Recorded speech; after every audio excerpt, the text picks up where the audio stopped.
Hello, everyone, and welcome to another episode of Spiritually Fly Sunday, the Word. Today we are talking about love. So, in the subject title, you will see what is love. And earlier this morning, I actually posted on my feed that love requires an act of bravery, or is an act of bravery. And what I want to share is that the reason that I'm talking about this so much, and probably the reason why I'm always talking about love, because love for me is the foundation of everything.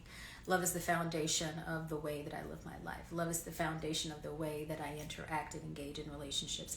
Love is the way that I create and share my work and move through this world, right?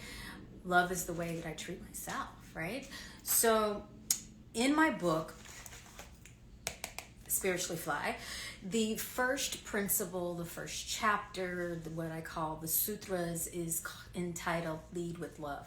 And for me, again, it is the foundation for everything.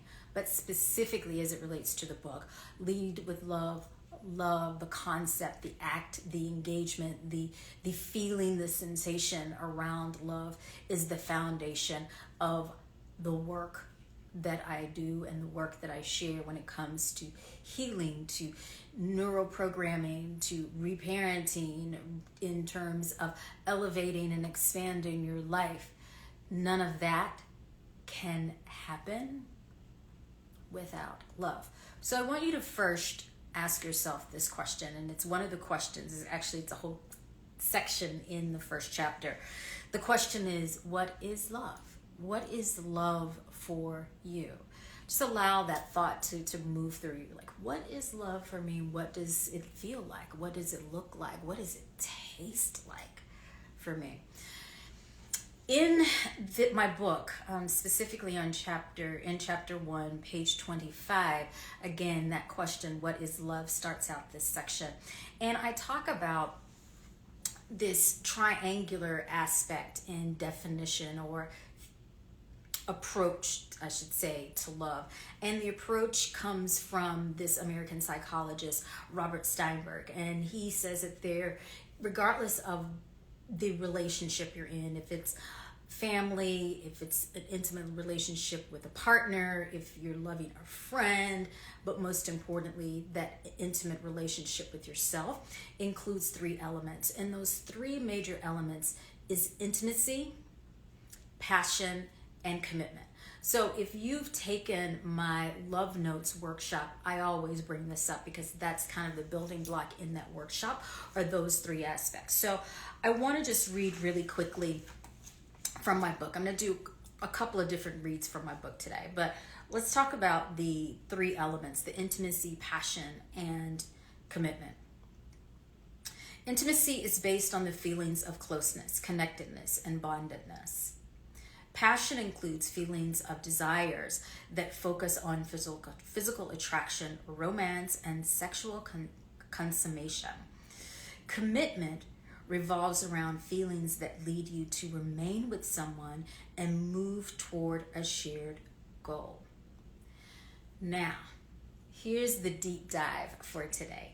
The deep dive for today is not related to the mushy cultural fantasy. I like how I say that word, fantasy, because that's what it feels like sometimes. I'm not talking about those aspects of love today. What I want to talk about is, if you are in a toxic relationship, if you're in a relationship that's not maybe so healthy right now, right? And maybe there's a lot of back and forth play where, we're all adults here. And it's back and forth play of like, oh, we get into an argument and then we make up. And then we get into another argument and then we make up again. And it's like that kind of back and forth, right?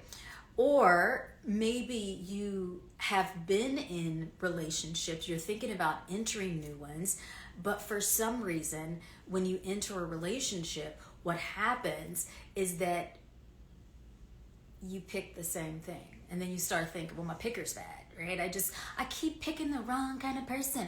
It's, oh, that person's toxic. My ex so toxic, right? Whatever. So those are the types of relationships that I want, or this particular Spiritually Fly Sunday is about. It's not about the mushy, ushy, gushy love fantasy. It's not about, I'm not also relating this and providing tips around a relationship that is abusive, because that is a whole different layer. But this topic is really about kind of like that middle ground. If you're in a relationship, it's not quite so healthy, it's a little toxic, or you find yourself continuing to repeat your pattern. In my book, again, I talk about patterns and how we can shift and change our patterns. So if you have a clear understanding of what love feels like, looks like, and means for you, and it's a healthy, vibrant definition and meaning for you, more than likely, if you do somehow get into a toxic relationship, or if you're having some type of relationship problem, you can typically work through it because you understand what love looks like, feels like, and means for you. You don't have this clouded definition or clouded vision of love. So I'm going to read back, and actually I'm going to have you guys close your eyes for a moment as I ask these questions. Just take a couple of deep breaths and answer these questions in your mind. Are there elements of intimacy, passion, and commitment present in how you show up for yourself? Are there elements of intimacy, passion, and commitment present in how you show up for yourself? Are you deeply connected to your own soul?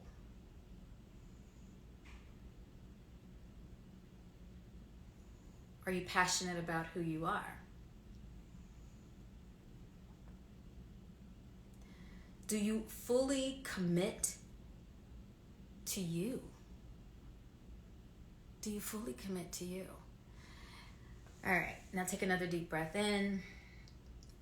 Coming back to those three principles: intimacy, passion, and commitment. In order for you to have a healthy relationship, and I'm not a relationship expert, I just have been in a whole lot of relationships. Intimacy, passion, and commitment are essential to having a powerful relationship and be fully in love with yourself, and also for love to be present in your other relationships. So if you don't have those elements, it's just not going to work. I'm going to flip over to the next page, and this is where some of the tips are going to come into play, because I want you to think about those three elements: intimacy, passion, and commitment. And then think about your childhood. Because typically what we are seeking in relationships, and a lot of times when we're entering unhealthy relationships, you know what I'm about to say.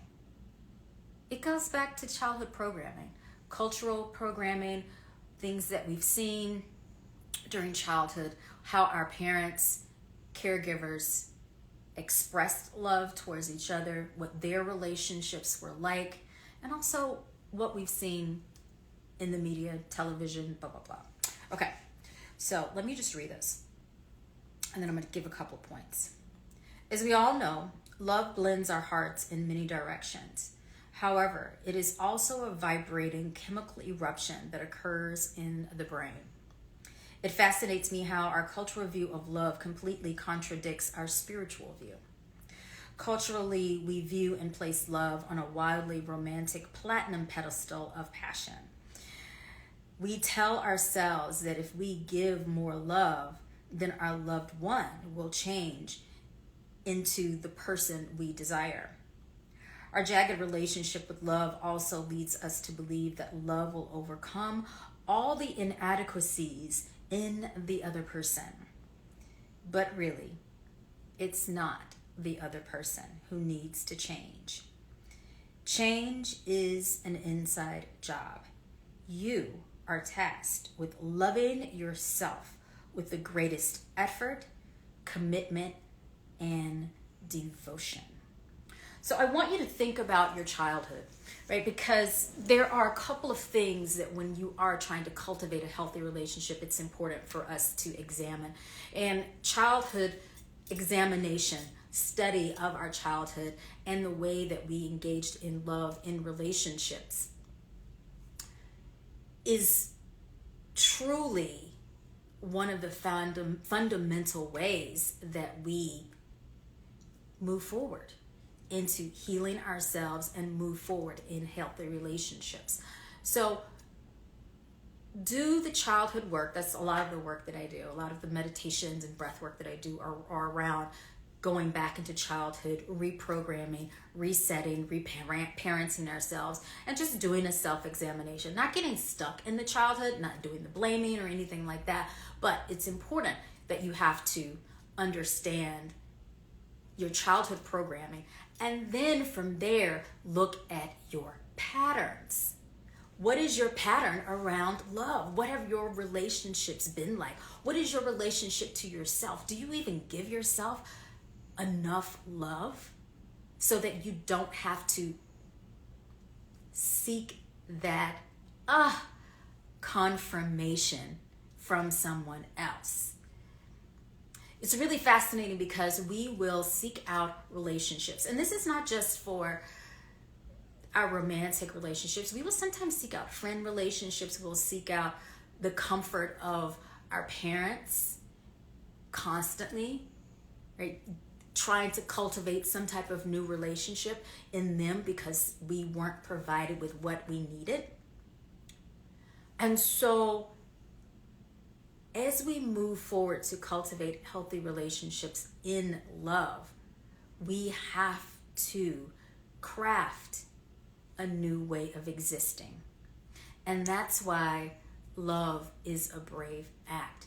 It requires us to shift and change the dynamics around love in order for us to step out and change our habitual patterns. How we don't need to dive into relationships where there's love bombing.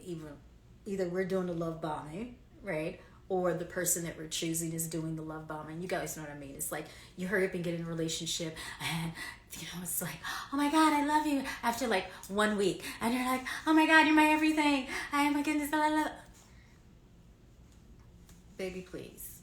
That's love bombing. Look at yourself. See if you do that or if the person that you're engaging in the relationship does that. And then examine, why do you do that? Where did you pick up that behavior? Or what are you seeking? Are you seeking some value, confirmation, affection, deep intimacy? Yeah.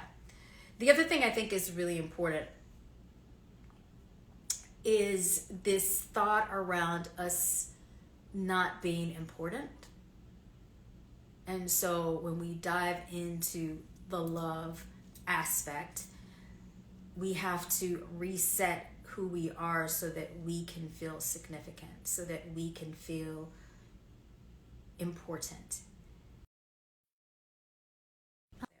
That we seek this level of importance. So what we have to do is go out in our daily lives and satisfy ourselves, right? You have to sometimes pause and take a look at all of the accomplishments around us. And then that is the way that we can confirm that we are important. I am making positive choices for myself. I am making decisions that are of value to me. I'm choosing the life that I desire. I'm choosing to step in my fullness. And if we are doing that for ourselves, there's really no reason for us to seek that level of confirmation, value, and importance from someone else. The other thing that I mentioned a little bit earlier was about the kind of back and forth where you kind of dive into the relationship, or you're in a relationship and you guys get into this heated argument, and the argument can last a couple of hours or days, and then all of a sudden you create this back. There we go. All right, back. Connection is back. And we create this massive makeup session. That's excitement. And what happens in destructive relationships is that we are sometimes craving the excitement. And that becomes a pattern. And that becomes a pattern in relationships, that we choose toxic relationships that are constantly going up and down, up and down, up and down. And they know, like we know, that they're not healthy for us. So the way that you stop that is by doing exciting things in your life on your own, creating some level of excitement for you, whatever that may be. The other kind of final note before I jump off is to really think about how you want to move forward. So if you are in an unhealthy relationship, love is a choice. And you have the choice to leave, and you have the choice to stay. Now, I'm not saying that, again, because I made this note in the beginning, if you are in an abusive relationship, this statement is not geared towards you. But if you're in a relationship where you know it's toxic, you and your partner have said, yes, acknowledge that level of toxicity, and you know that you need to work on it. And if both of you are committed to working on the love in the relationship, communicating, going to counseling, doing the therapy, doing the individual work as well as the group work, meaning the collective love work, then you stay. But if you know that this relationship isn't worth it, it's not going anywhere, and you've identified that you have this pattern of moving and jumping into toxic relationships, then my suggestion is always go. So you always have two choices in love. So just to wrap everything up, right, and bring it to a close. If you're in this aspect of examining what love means and feels for you, and you know that you need to make some shifts, look at what your patterns are in relationships. Look at your childhood and where those patterns may come from. Do things that are going to be healthy for you. Meaning, if you need that level of excitement, if you need that confirmation, if you need that extra value, create those opportunities for you, yourself, and build up your level of self-esteem, self-confidence for you. And then the final thing is to make a conscious choice. Choose what you really want, what is authentic and true for your own heart. And if that means leaving, leave. And if you feel like you can make it work, then you stay.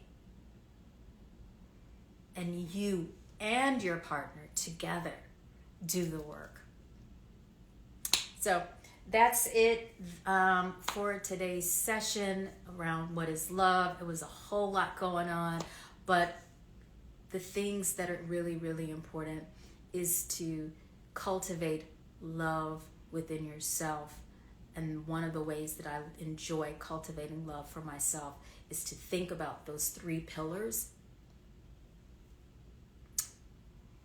Intimacy, I connect with myself. Passion, I create passion for myself. And commitment, I commit to loving myself.